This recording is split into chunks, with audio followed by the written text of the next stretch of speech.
हम सरदार 150 सरदार वल्लभ भाई पटेल जी की 150 जन्म जयंती वर्ष एनिवर्सरी मना रहे हैं और उसमें एक कार्यक्रमों की श्रृंखला जोड़ी गई है।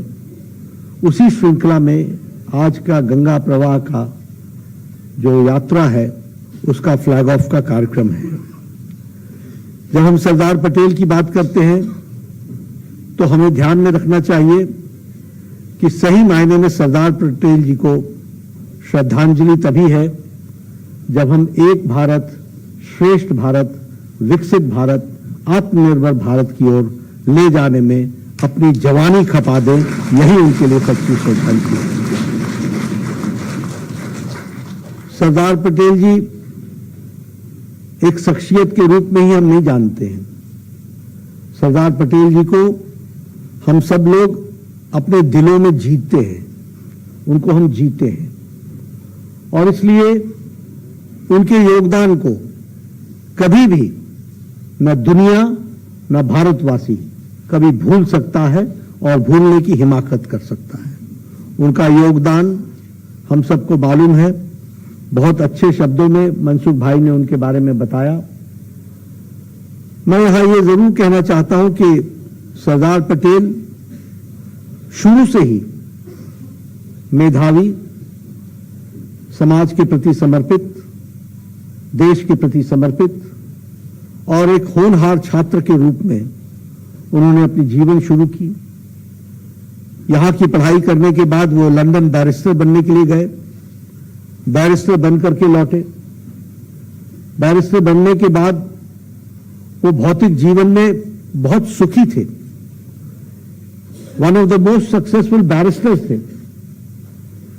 उनकी वकालत इतनी थी कि शायद उनको वकालत से बाहर आने की आवश्यकता नहीं थी, लेकिन देश के लिए महात्मा गांधी जी के आह्वान पर, देश की आजादी के लिए सरदार पटेल जी ने अपना सुख सुविधा का जीवन त्यागा और वो समाज और देश और भारत की आजादी के लिए लग गए और उन्होंने भारत की आजादी में अपने आप को आहूत किया। वो अहमदाबाद के म्युनिसिपल कॉर्पोरेशन के चेयरमैन भी रहे। उनका एडमिनिस्ट्रेटिव कैपेसिटी, उनकी एडमिनिस्ट्रेटिव सोच, इसके बारे में हम सब लोग जानते हैं। बहुत कम समय में उन्होंने अपनी प्रतिभा का परिचय दिया। आजादी की लड़ाई में वो पूरी ताकत के साथ लगे रहे। महात्मा गांधी के साथ कंधे से कंधा मिलाकर के उन्होंने आजादी की लड़ाई में अपना योगदान किया और उस योगदान के पश्चात ये भारत का सौभाग्य था। मेरे वाक्य को आप ध्यान में लीजिएगा। ये भारत का सौभाग्य था कि वो भारत के प्रथम गृह मंत्री के रूप में बने और उन्होंने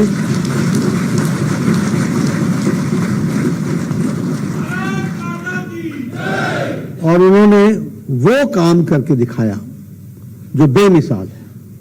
वो काम कहना बहुत आसान है, कल्पना करना बहुत आसान है, लेकिन यथार्थ पे उतारना बहुत कठिन है। अंग्रेज जाते जाते भारत किस तरीके से छिन्न-भिन्न हो, किस तरीके से भारत के टुकड़े टुकड़े हो, किस तरीके से भारत कमजोर देश के रूप में आए, यह मानसिकता लेकर के हमें आजादी मिली थी और यह मानसिकता सोच करके उन्होंने हमें आजादी दी थी। 562 राज्यों में बटा हुआ देश, हर एक की अपनी अपनी सोच। और भारत इतने साल गुलाम रहा क्यों? वो गुलाम इसलिए रहा क्योंकि हम बटे थे और हम बटे थे इसलिए हम गुलाम रहे। और सरदार पटेल जी ने 2 साल के अंदर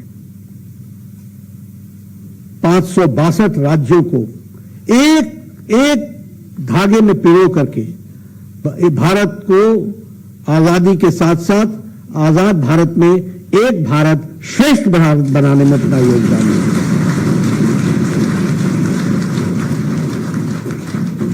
रुकावटें बहुत आई, तकलीफें बहुत आई, लेकिन सारी तकलीफों को, यहां तक कि हैदराबाद के निजाम के खिलाफ पुलिस एक्शन भी करना पड़ा, जूनागढ़ के राजा को न मानने पर वहां भी सख्ती करनी पड़ी, लेकिन एक धागे में पिरो करके इस भारत को उन्होंने खड़ा किया। और इसलिए उनको, उनके प्रति सच्ची श्रद्धांजलि यही है कि एक एक युवा उनके प्रति कृतज्ञ रहे, एक एक युवा देश में ये संदेश दे कि किस तरीके से उन्होंने हमको ये एक आजाद राष्ट्र, एक राष्ट्र श्रेष्ठ राष्ट्र दिया है। इसके लिए हम सदा सदा उनके कृतज्ञ हैं। मैं ये भी कहना चाहता हूं कि सरदार पटेल ने ये जो आज हम इंडियन एडमिनिस्ट्रेटिव सर्विस जानते हैं, ये इंडियन सिविल सर्विस के रूप में जो जानी जाती थी, इसको भारत के परिवेश में बनाने वाले और भारत के इंडियन सिविल सर्विस को इंडियन एडमिनिस्ट्रेटिव सर्विस में बदलने वाले और एडमिनिस्ट्रेशन में किस तरीके से इतना बड़ा राष्ट्र, इसको किस तरीके से एडमिनिस्ट्रेशन किया जाएगा, इसका प्रशासन चलाया जाएगा, इसकी भी सूत्र के साथ उन्होंने नींव रखी थी। यह भी हमको ध्यान में रखना चाहिए। लेकिन दुर्भाग्य है कि जो उनको इतिहास में, जो समाज में, जो देश में उनको स्थान मिलना चाहिए था, वह कांग्रेस के शासन में और कांग्रेसी शासकों के द्वारा द्वेषपूर्ण और स्वार्थपूर्ण कारणों से उसकी अनदेखी की गई। उसको हमेशा इतिहास में जो स्थान मिलना चाहिए था वह न मिलने की साजिशें रची गई। और इसका सबसे बड़ा प्रमाण यह है कि भारत ने 4 प्रधानमंत्री देख लिए, 4 दशक। 1950 में सरदार पटेल जी दिवंगत हो गए थे। 1950 से लेकर के 1991 तक 4 दशक 4 प्रधानमंत्री कांग्रेस के होकर के चले गए। किसी ने भारत रत्न नहीं दिया। भारत रत्न उनको 1991 में मिला। यह भी हमको ध्यान में रखना चाहिए। यानी रिकॉग्निशन में भी कितनी तकलीफ थी उनको, रिकॉग्निशन करने में भी उनको 40 साल लग गए। लेकिन सही मायने में सरदार पटेल जी को सच्ची और श्रद्धांजलि और देश के सामने अगर किसी ने पेश किया तो भारत के यशस्वी प्रधानमंत्री नरेंद्र मोदी जी ने किया। यह हमको, उन्होंने उसको इतिहास में सही परिप्रेक्ष्य में रखा। और इसके लिए गुजरात के मुख्यमंत्री के रूप में उन्होंने ये ठानी, ये तय किया, ये निश्चित किया, ये उनकी इच्छा शक्ति थी। क्योंकि हम जानते हैं कि सरदार पटेल एक किसान नेता थे। बारदोली सत्याग्रह हो, चाहे खेड़ा का आंदोलन हो, वही उन आंदोलनों का नेतृत्व तो सरदार पटेल ने किया था। किसानों की आवाज उठाई थी और सरदार नाम भी उनका इन्हीं आंदोलनों की बात पड़ा था। सरदार पटेल को किसान के साथ जुड़े हुए थे। उसको सही रूप में पेश करने का काम हमारे यशस्वी प्रधानमंत्री मोदी जी ने किया, गुजरात के मुख्यमंत्री रहते हुए। सारे देश में सभी गांवों से, सभी किसानों से, किसान जो हल लगाता है, जो खुरपी चलाता है, जो फालू चलाता है, उसके लोहे को, पुराने लोहे को एकत्र करने का काम आदरणीय नरेंद्र मोदी जी के नेतृत्व में सारे देश से, सारे गांव से किया गया,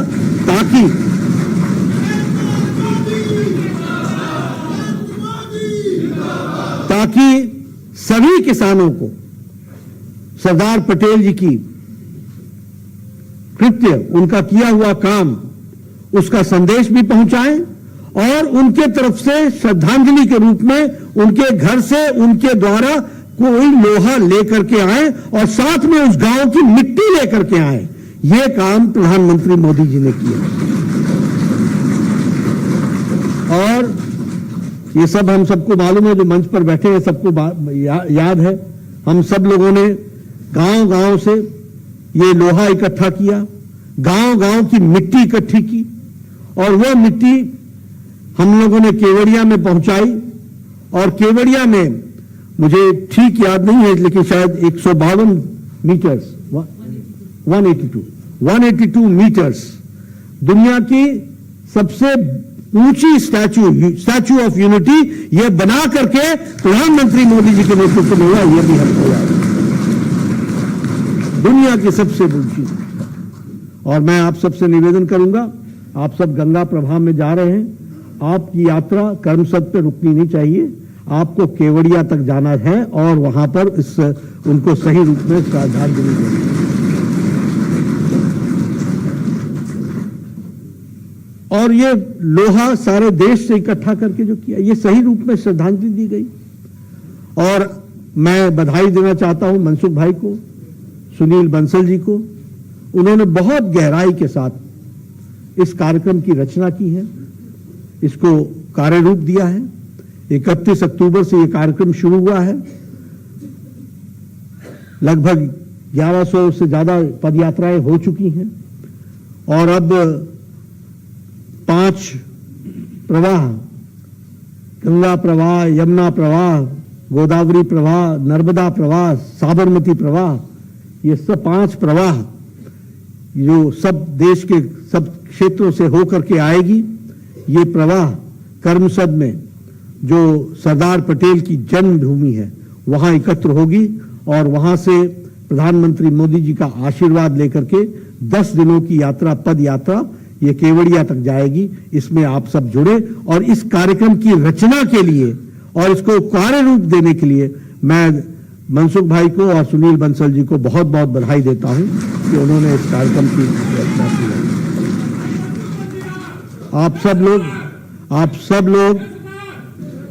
आप सब लोग पूरी ताकत से इस कार्यक्रम में शामिल होंगे, ऐसी मुझे आशा नहीं, विश्वास है।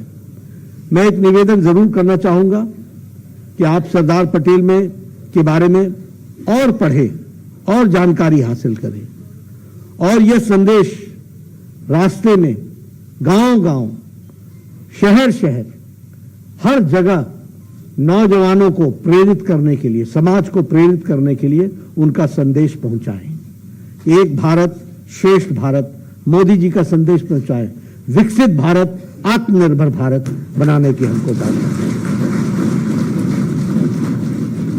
इस संदेश को पहुंचाने के साथ साथ आप यह जरूर बताएं कि हम 2047 में भारत को विकसित भारत बनाने में कोई कमी और कोई कसर नहीं छोड़ेंगे और विकसित भारत बनाने के लिए हम आत्मनिर्भर भारत बनने में कोई कमी या कसर नहीं छोड़ेंगे और आत्मनिर्भर भारत बनाने के लिए हम भारत में बना हुआ, भारत के पसीने से, खून पसीने से और भारत के व्यक्तियों के द्वारा बना हुआ जो सामान है वही हम जीवन में उपयोग करेंगे। इस बात को भी हम लोगों तक पहुंचाएं, इस संदेश को भी पहुंचाएं, ऐसा मेरे को। मैं एक बात और कहूंगा कि आप सरदार पटेल के वाहक हैं, आप उनके जीवन की बातों को कहने के वाहक हैं, आप मोदी जी के आत्मनिर्भर भारत के वाहक हैं और इसलिए क्योंकि आप उनके वाहक हैं, आपको उसी तरीके से इस यात्रा में भाग लेना है। इसलिए मेरा निवेदन है, सादगी, सरलता, सौम्यता, सम्मान, इसके साथ हमें इस यात्रा में उतरना है। अनुशासित भाव से उतरना है, अनुशासन का पालन करना है और हम नेतृत्व कर रहे हैं ये भाव लेकर के, हमने देश का नेतृत्व करना है और ये भाव लेकर के और जोश के साथ, होश रखते हुए आपने इस यात्रा में भाग लेना है। यह मैं आपसे निवेदन करना चाहता हूं। मुझे पूरा विश्वास है कि आप सब लोग इस यात्रा को सफलतापूर्वक करेंगे और यह यात्रा आपके जीवन में भी उन संस्कारों को जागृत रखने में बहुत बड़ा योगदान करेगी जो देश सेवा में आप सबको तल्लीन करते हुए पूरी सेवा के साथ आप अपना जीवन लगाएंगे, इसके लिए प्रेरित करेगी।